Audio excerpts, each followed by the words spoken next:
da manhã, na ponta da linha. Alana, bom dia novamente. Bom dia, Rosana. Olha, agora 8h53, nós temos na ponta da linha o delegado Acácio Aparecido Leite, ele que é do 8º Distrito Policial de Sorocaba e cuidou aí recentemente de um dos casos de repercussão nacional que aconteceu em Sorocaba e que trata da Elise Matsunaga, que teria usado aí um antecedente criminal, falsificado o antecedente criminal para que ela conseguisse trabalhar em Sorocaba. Doutor Acácio, um bom dia para o senhor, primeiramente. Gostaríamos de detalhar esse caso, porque realmente ele repercutiu no Brasil todo pela importância, pela repercussão do crime da Elise Matsunaga. Só lembrando aqui rapidamente, Rosana, ela foi condenada pela justiça, cumpriu pena por matar e esquartejar o marido. Isso aconteceu no ano de 2012. O marido dela era o Marcos Matsunaga, um dos diretores aí da Aquitano, do IOC na época. Isso repercutiu, esse crime barbarizou, né, o Brasil inteiro na época. E Elise Matsunaga recentemente ela saiu da prisão, teve o regime aberto concedido e ela estava tentando buscar trabalhar aqui em Sorocaba. Ela morou em Sorocaba. Doutor, bom dia. O senhor pode explicar pra gente o que de fato aconteceu com a Elise Matsunaga aqui na cidade? Bom dia aos nossos ouvintes. Na verdade, nós captamos uma denúncia lá no final de janeiro, né, no nosso setor de denúncia, de que ela estaria morando aqui em Sorocaba e para conseguir trabalhar, entrar em condomínios, prestar o serviço que ela estava trabalhando numa empresa de pintura, ela teria se utilizado de um atestado de antecedentes criminais falsificado. Fizemos todo um trabalho, né, de busca desse documento, de captar realmente nos condomínios essa informação, confirmar essa informação, e conseguimos sim, num dos condomínios na região do Vanelville, a certeza de que ela efetivamente teria se utilizado desse documento. Apreendemos esse documento, os documentos foram periciados, né, tanto o falsificado quanto o que foi copiado originalmente, e a partir daí foi instaurado inquérito policial e deflagrada a operação no sentido de que cumprir buscas na residência dela para apreender ou um verdadeiro atestado original, né, que vamos lembrar que hoje esse documento é mais digital do que impresso, e apreender os equipamentos eletrônicos dela. Esses sim nós acreditamos que estejam armazenando esse documento. Então temos apreendido tanto o telefone celular dela quanto o notebook pessoal dela, e serão agora periciados para tentar localizar esses arquivos ou outros documentos de interesse da investigação. Entendi. Doutor Acácio, agora o trabalho da polícia nesse caso. A polícia, ela chegou a ir até Franca, que é onde recentemente até os jornais divulgaram que ela estava trabalhando até como motorista, né, de viagens de aplicativo particular. A polícia foi até a cidade para apreender esse material, então, esse notebook dela. Ela prestou o depoimento, o senhor se encontrou, né, com a Elisa para que ela prestasse depoimento à polícia. Como que foi todo esse trâmite de investigação? Foi até Franca? Ela veio até Sorocaba para o 8º DP para prestar depoimento para o senhor? Então, na verdade, a gente vinha acompanhando, né, monitorando os passos dela. Vamos lembrar que ela ficou aqui em Sorocaba dezembro, janeiro, comecinho de fevereiro ela retornou. Eu acredito, ela não nos disse formalmente isso inclusive será confirmado, checado na investigação. O grande problema foi que ela foi reconhecida nos condomínios que ela foi trabalhar, né? Isso até gerou um clima pesado lá no condomínio. A empresa, acredito até que deva ter tido algum problema em relação a isso, e isso fez com que ela retornasse para Franca, né? Ela deixou uma kitnet que ela ocupava aqui em Sorocaba, até na nossa região, lá na região da Zona Norte, retornou para Franca, foi onde ela tentou trabalhar com outro aplicativo, também foi reconhecida. Isso gerou até uma série de memes aí na internet, de publicações, rede social. E isso, até digo aqui para quem dos nossos ouvintes, que isso gerou uma dificuldade no nosso trabalho, né? Quando a gente estava pronto para ir até ela, pronto para realizar as buscas, começou essa divulgação de que ela tinha sido reconhecida. Nós recuamos um pouco, aguardamos o melhor momento. E nessa segunda-feira, monitorando aí tanto ela quanto o veículo dela, nós constatamos que ela estava se dirigindo para Sorocaba. Então, na verdade, ela foi abordada quando ela estava vindo para a cidade. Sim. Uma das nossas equipes, nesse momento, se dirigiu para Franca, para cumprir a busca no apartamento dela na cidade de Franca, e passamos a monitorar. Quando ela se dirigia aqui para Sorocaba, quando ela adentrou no município de Sorocaba, nós passamos a acompanhar. Ali na região da Marginal, próximo ao Corpo de Bombeiros, ela foi abordada, conduzida até o distrito policial. O que ela estava fazendo aqui em Sorocaba nesse momento, doutora Cássio? Quando vocês abordaram ela vindo para cá, o que ela falou que ela viria fazer aqui? Ela nos disse que ela estaria vindo visitar essa família, né? Vamos lembrar aqui que onde que Sorocaba entra na vida dela? Sorocaba entra na vida dela porque uma moça que teria ficado presa junto com ela teria oferecido abrigo para ela aqui, ó, vem para cá que eu arrumo casa, vamos tentar arrumar um emprego para você, porque ela está de liberdade condicional no regime aberto, então ela precisa estar trabalhando, seja qual tipo de trabalho for, ela precisa ter ocupação. Então essa família deu esse apoio para ela e ela nos disse, né, isso não faz parte da investigação, mas ela nos disse que ela teria vindo para Sorocaba na segunda-feira visitar essa família, né, que um membro da família estava doente, ela está vindo visitar. Para nós foi determinante na investigação, porque daí montamos toda a operação no sentido de tanto abordá-la aqui, quanto fazer a busca do seu apartamento em Franca. Isso foi feito de forma simultânea, né, apreendido os telefones celular dela aqui e o notebook pessoal dela lá no seu apartamento em Franca. Tá certo. Agora, em depoimento, o que a Elise ela declarou para o senhor? O que nos chegou ao conhecimento é de que ela nega as acusações de ter usado esse antecedente criminal falso, né, de ter falsificado esse documento. Ela teria falado que ela usou apenas os documentos pessoais dela para ela tentar, então, fazer esse processo seletivo para trabalhar em Sorocaba. Qual que foi a alegação dela para o senhor? Exatamente, ela nega que ela tenha elaborado a falsificação, bem como ela nega ter tido acesso físico a esse documento, ter visto esse documento, mas, né, é uma incongruência aí, porque vamos lembrar que todo condomínio tem uma boa segurança e, né, faço um recorte aqui que ela, inclusive condomínios de alto padrão, a empresa dela estava contratada para prestar serviço, todo condomínio ele exige, ao ser cadastrado lá o prestador de serviço, atestado de antecedentes. Então, se ela não entregou, no mínimo ela usou esse documento.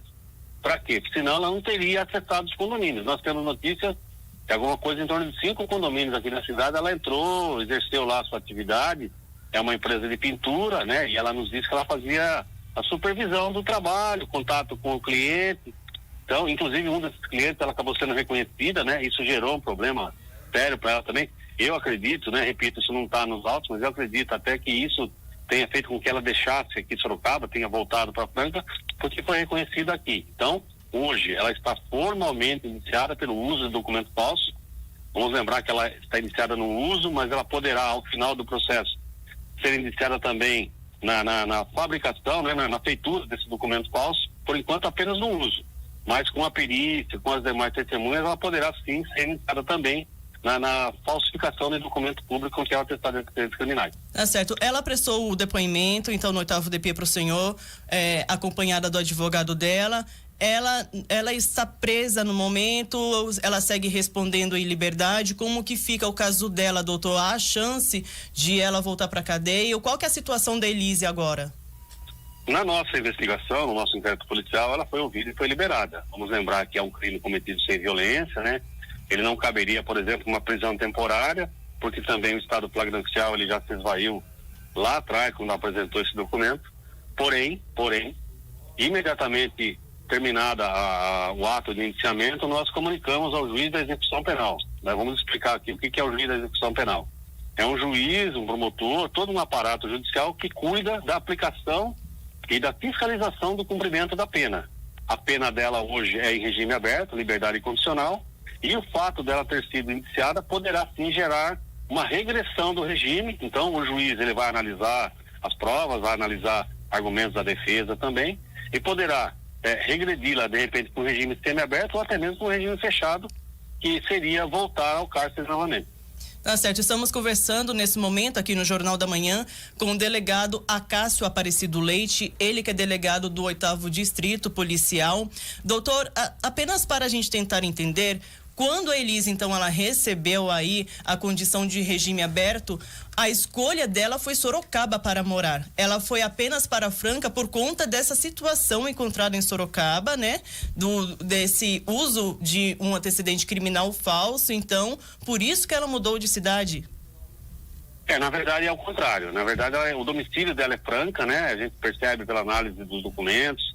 Vamos lembrar aqui, eu gosto de citar isso, assim que ela saiu da cadeia, tirou seus documentos, ela aboliu o nome de casada, ou seja, então hoje Oficialmente ela não é Elise Matsunaga, tem Elise Giacomini, né? Araújo Giacomini, que é o seu sobrenome de solteiro.